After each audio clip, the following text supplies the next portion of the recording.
Alors, je pense qu'on va pouvoir maintenant réellement démarrer. Donc, Claire Bernago, hein, toujours Ingénium, École de Management de Normandie.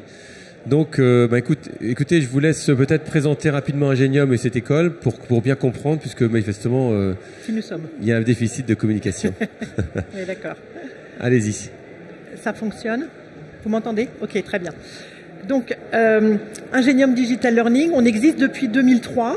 Une association mutualisée entre l'Université de Caen, puisqu'on vient de Normandie, et les chambres de commerce de Caen et du Havre.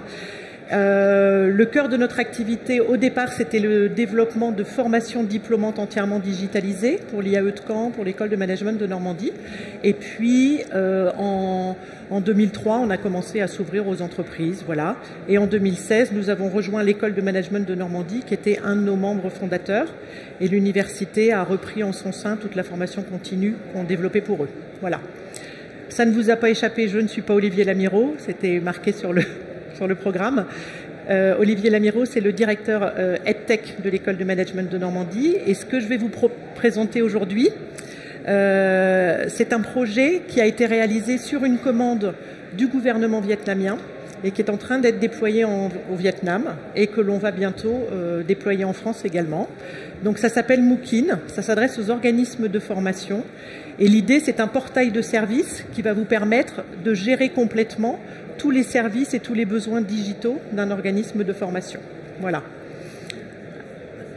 Alors, autour de Mookin, qu'est-ce qu'on a? Un ensemble de services qui sont tous connectés et qui interagissent les uns avec les autres pour gérer à la fois la plateforme de formation, donc le LMS, pour gérer l'événementiel, pour gérer le réseau des alumni, donc des anciens, des organismes de formation, des logiciels anti-plagiat, le système d'information étudiant qui va alimenter après tous ces outils, le site web institutionnel de l'école, des outils auteurs pour créer des contenus.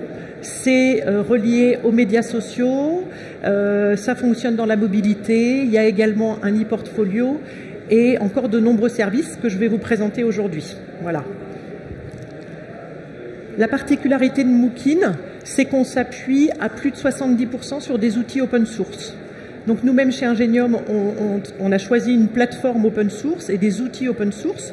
En l'occurrence, là je vous montrerai tout à l'heure, on est sur la plateforme Moodle. Et après, toutes les briques, qui sont toutes indépendantes les unes des autres, mais qui communiquent par contre entre elles, sont quasiment toutes des briques open source. Le choix s'est porté sur des technologies fiables, pérennes. Donc Moodle, c'est effectivement quelque chose de pérenne, avec des inconvénients, hein, mais qu'on essaye justement de niveler en travaillant bien notamment l'interface utilisateur, puisque c'est un des inconvénients de Moodle. Après, on va utiliser des outils comme des WordPress, des Mahara, je vous expliquerai tout ça au fur et à mesure. Tout est entièrement customisable pour l'organisme de formation.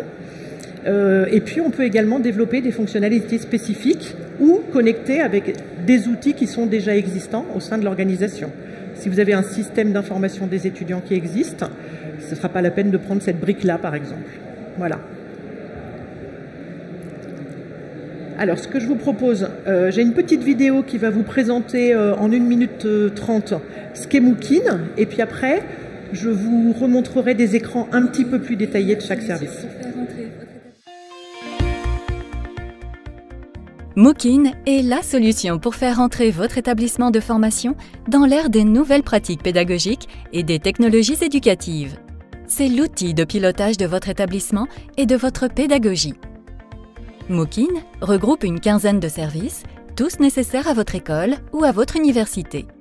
Mookin est le cœur digital de votre organisation avec sa plateforme de formation, ses outils de collaboration et de webconférence, son e-portfolio, ses outils d'édition en ligne pour créer des contenus pédagogiques interactifs, accessibles sur tous les appareils, ordinateurs, tablettes et smartphones.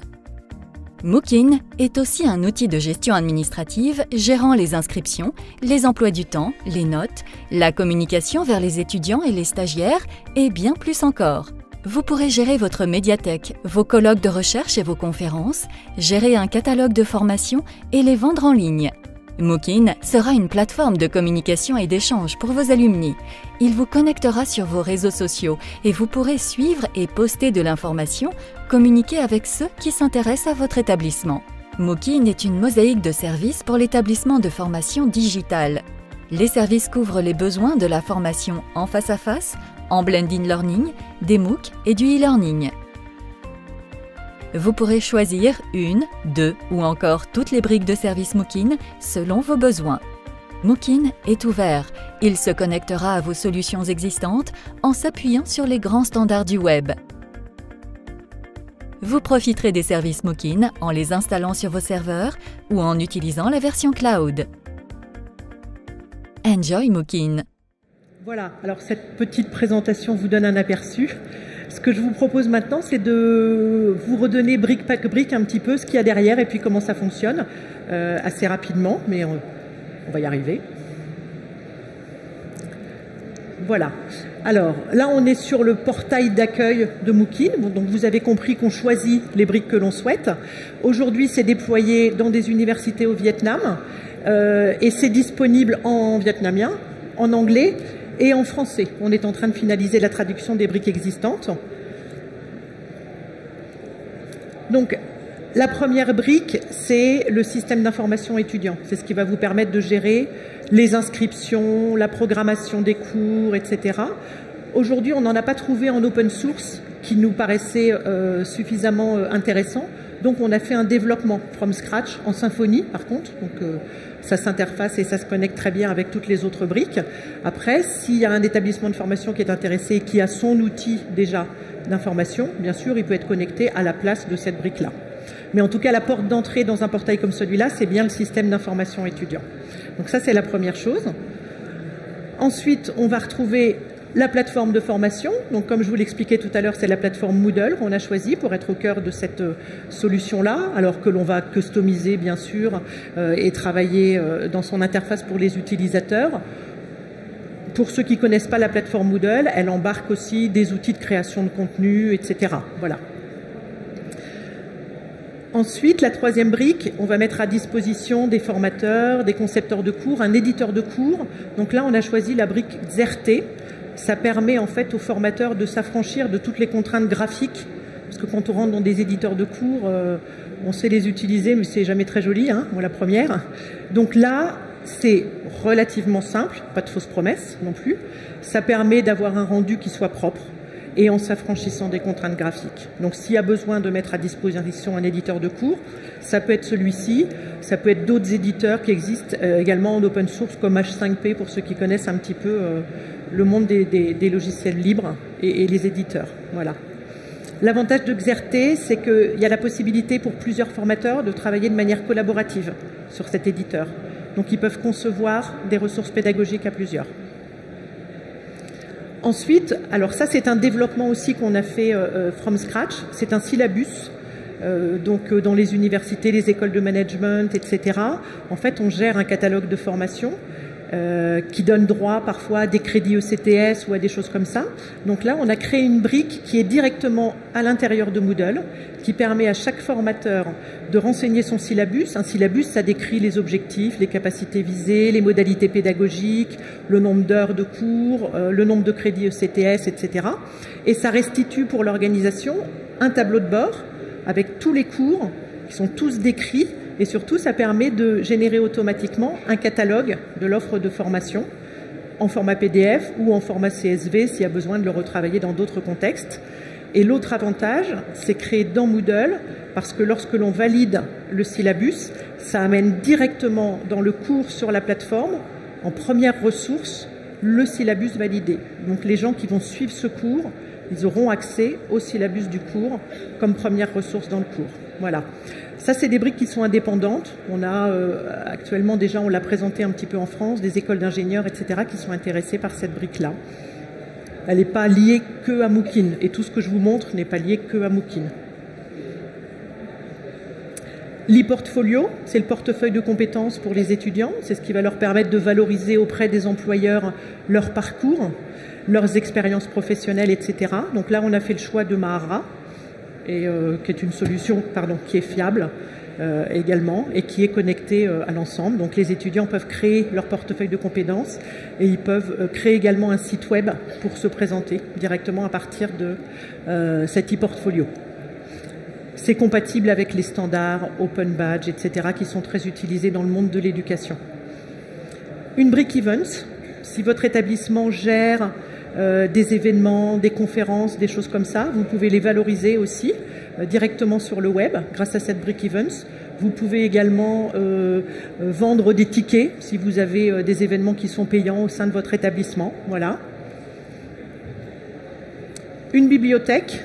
Donc là, on est parti sur la bibliothèque Koha, qui est également une bibliothèque open source, qui est un standard qui permet de gérer une bibliothèque avec à la fois le prêt de livres physiques, mais également le prêt d'ouvrages virtuels. Donc, et la bibliothèque est connectée aussi à la plateforme et au système d'information. Ensuite, on a également intégré un éditeur de livres qui est Booktip, pour ceux qui connaissent peut-être. Booktip, ça va permettre à la fois aux étudiants de rédiger leur mémoire, de le faire de manière collaborative, etc. Et ça va permettre aux formateurs qui ont besoin de faire des publications académiques, des choses comme ça aussi, de travailler de manière collaborative sur de la création de ressources. Voilà, de livres. Il y a un live chat qui permet aux auteurs connectés sur un même ouvrage de discuter ensemble. Voilà. Il y a un workflow aussi de suivi de toutes les modifications, ce qui est important pour ce type d'ouvrage. Une brique pour gérer les alumni. Donc là, c'est une brique BuddyPress derrière, hein, mais qui est connectée au système d'information étudiant, ce qui fait que quand l'étudiant quitte l'établissement, automatiquement, il rentre dans la brique alumni. Et la brique alumni, c'est le réseau des anciens. Donc avec cette brique alumni, c'est là où il peut poster son CV, consulter les offres d'emploi, participer à des événements, monter des événements, et puis encore avoir accès en formation continue à des ressources qui sont présentes sur la plateforme. Voilà. Alors ensuite, il y a un système de helpdesk, bien sûr, parce que tout fonctionne très bien, mais il y a toujours des questions. Donc à la fois pour les formateurs, mais également pour les utilisateurs, les étudiants. Ils ont la possibilité de poser des questions. Les questions sont redirigées soit vers la pédagogie si ça concerne la pédagogie, soit vers les systèmes d'info si ça concerne les systèmes d'info. Donc ça fonctionne comme un outil de ticketing, hein, où on pose ses questions et on est informé de l'avancement, de la résolution de son problème ou de sa question. Il y a aussi la possibilité pour les institutions de manager en autonomie leur site web directement, donc c'est une brique. Si le site institutionnel existe, c'est pas utile. S'il n'y a pas vraiment de site institutionnel ou qui souhaite qu'il y ait des liens entre la brique alumni, le site institutionnel, etc., voilà, il y a la possibilité de le manager au travers d'une brique spécifique qui est un WordPress. Voilà. Les analytics, c'est très important. Donc, on a connecté un LRS. Je ne sais pas si ça vous parle. C'est un Learning Record System. C'est un terme anglais qui permet de connecter toutes les traces d'apprentissage qui ont lieu sur la plateforme de formation, mais également en dehors de la plateforme de formation. Donc, c'est quelque chose qui va se paramétrer sur mesure. On va créer ce que vous voyez là, par exemple. Ce sont deux tableau de restitution qu'on va vraiment créer sur mesure en fonction de ce que vous voulez avoir comme reporting. Donc à la fois en termes d'affluence et de trafic par exemple sur la plateforme, mais aussi en termes d'échecs ou de réussite des étudiants sur telle et telle matière. Donc on va vraiment rentrer après dans des traces plus pédagogiques. Voilà. Donc on a fait le choix là de prendre Learning Locker qui est connecté. À nouveau, si vous avez déjà un LRS, voilà, ça peut, et qu'il est un peu ouvert, ça peut se connecter avec un autre LRS. Enfin, à la fin, on a une boîte à suggestions, puisque vous l'avez compris, c'est destiné à évoluer, etc. Donc on souhaite aussi que les utilisateurs puissent faire part de leurs suggestions. Donc c'est une boîte à suggestions. Et dans la roadmap, donc ça, ce sera disponible au deuxième semestre 2019. On est en train de développer un outil qui va permettre de faire passer les examens à distance en prenant la main à la fois sur la caméra et sur le clavier des différents utilisateurs et de certifier du coup qu'ils ont passé les examens dans les mêmes conditions que s'ils avaient été en présentiel. Donc si vos stagiaires ou vos étudiants sont dispatchés partout dans le monde ou même partout en France, C'est ce qu'on a vécu, nous, par exemple, avec les diplômes complètement e-learning de l'IAE, de l'École de Management de Normandie. C'est compliqué de faire venir les gens 2 fois dans l'année quand on est sur une formation diplômante. Donc là, on va prendre la main et ils vont passer l'examen en même temps que les autres, au même moment. Mais on a besoin de s'assurer qu'on a derrière l'ordinateur la bonne personne. Voilà. Donc ça, c'est en cours de développement. Voilà. C'est un peu un catalogue à la Prévert. J'espère que ça vous a donné une idée, en tout cas, de ce qui a été imaginé par Olivier. Donc, si vous voulez un petit peu plus d'informations, Ingenium, nous, on est sur le stand A17, donc on pourra vous en donner un petit peu plus. Et sinon, je vous ai mis les coordonnées d'Olivier Lamiraud, donc, qui est le directeur EdTech de l'École de Management de Normandie, et qui pourra rentrer plus dans le détail avec vous. Après, s'il y a juste 1 ou 2 briques, chez Ingenium, on est spécialisé aussi sur le LMS, donc on pourra répondre aux questions. Est-ce que vous avez des questions? Oui. Alors. Oui, j'ai entendu la question, mais on va le dire pour les autres. Donc, je suis Miloud, formateur. Oui. Et en même temps, je monte une plateforme aussi de e-learning. Vous avez monté tout ça sous WordPress? Alors non, on a utilisé WordPress pour certaines briques. D'accord. Après, ce sont toutes des briques, enfin pas toutes, 70% sont des briques open source. Et la force de Mookin, c'est d'avoir tout connecté, en fait. D'accord, mais c'est quel langage? Symfony. Symfony. PHP, ouais. D'accord, PHP c'est pour WordPress, ouais, d'accord. Ouais, Symfony c'est autre. D'accord, oui, ok. Voilà. Ouais. Je vous remercie. C'est ouvert, en fait. L'idée, c'est ça. C'est que. Bonjour. C'est open source ou il faut payer pour alors non, après c'est pas gratuit, je vous le cache pas. Pourquoi on fait le choix de l'open source? Parce qu'on a pris des outils qui sont ouverts et qu'on va pouvoir modeler en fonction vraiment des besoins, et que si un organisme de formation choisit Mookin avec 5 briques, il y aura toujours des trucs qui ne seront pas optimum sur chacune des briques, donc on peut revenir et lui faire du sur-mesure aussi sur ces briques-là. Après, non, c'est pas gratuit parce qu'il y a des gros devs derrière, donc il y a plusieurs ensuite modalités. Là, si vous voulez avoir une idée, je vous conseille de prendre contact avec Olivier Lamiraud. Moi, je peux vous donner des idées de prix sur une brique, par exemple. On va prendre la brique syllabus, qui est celle qui peut intéresser d'ores et déjà des écoles. C'est des briques qu'on va vendre entre 2500 et 3000 euros. Voilà. Et après, il y a un peu de maintenance. Donc, il y a un petit contrat, mais c'est voilà, d'hébergement et de maintenance de la brique.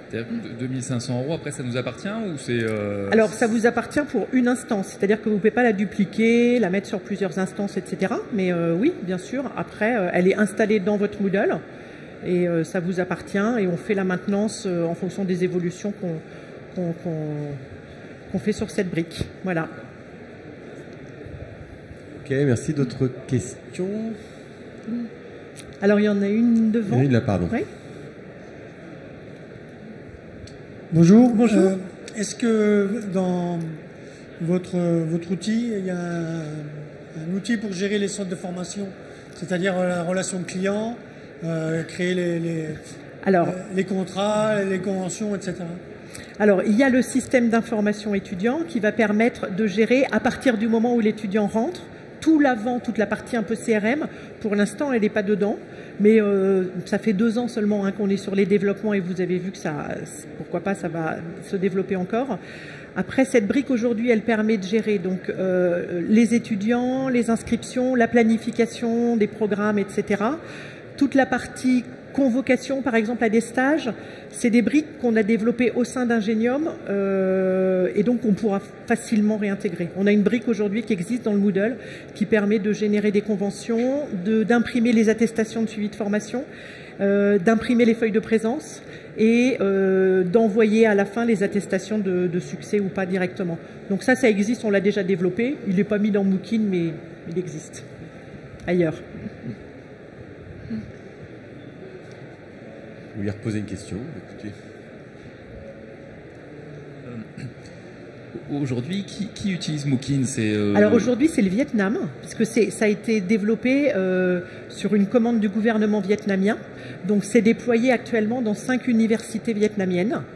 Et là, c'est la première fois qu'on le présente en France. Donc, alors, le public, c'est les universités ou oui, c'est les organismes de formation. C'est pour ça qu'on l'a appelé Votre école connectée au futur. C'est vraiment l'organisme de formation, qui soit universitaire ou école d'ingénieur, école de management, etc. C'est vraiment des services qui sont liés à ça. Je vous ai pas remontré l'anti-plagiat, mais il y a beaucoup de services qui sont des services spécifiques dédiés aux universités ou aux écoles. Voilà. Comment vous gérez l'anti-plagiat?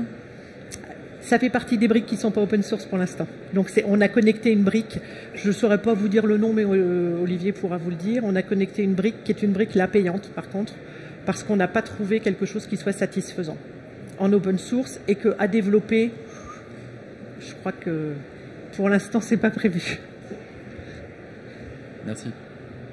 Vous avez une dernière question? Excusez-moi, j'ai encore une question parce que Oui, ça je vous en m'intéresse. prie. Moodle, je connais. Oui. C'est open source, mais ça Oui. coûte combien pour la maintenance? Ah ben À peu alors près. après, ça va dépendre de votre Moodle. Si vous cherchez un contrat d'hébergement et de maintenance, on va dimensionner par rapport à vos besoins. Donc là, je vous propose de venir nous voir si c'est ça qui vous intéresse sur le stand A17. Et en fonction de si vous voulez juste un Moodle tout simple, je vous donnerai des idées de prix.